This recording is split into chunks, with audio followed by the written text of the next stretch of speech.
Nasa voting center na si Pedro, nagtanong siya sa mga teacher, "Madam, bumoto na po ba ang asawa ko?" Tumingin ang teacher sa listahan at sinabing, "Opo, tay.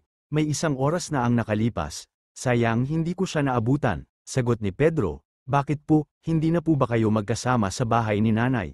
Tanong ng teacher. Sumagot naman si Pedro, 10 taon nang patay ang asawa ko. Pero nabalitaan ko na tuwing eleksyon ay bumuboto daw siya dito. Gago! Inutusan si Juan ng kanyang inay, "Juan, ayusin mo ang kama mo." "Nay, magugulo lang ulit, bakit ko pa aayusin? Para lang akong nagmahal tapos masasaktan lang ulit." Sagot ni Juan, "Aba, nagdrama ang tamad, wag ka na din kumain ah, itataimutin lang naman." Sagot ng ina.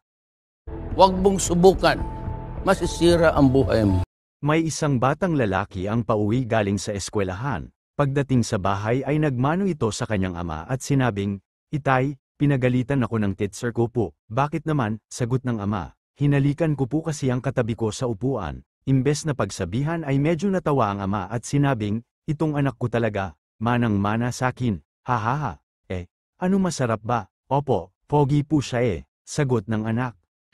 Sana all.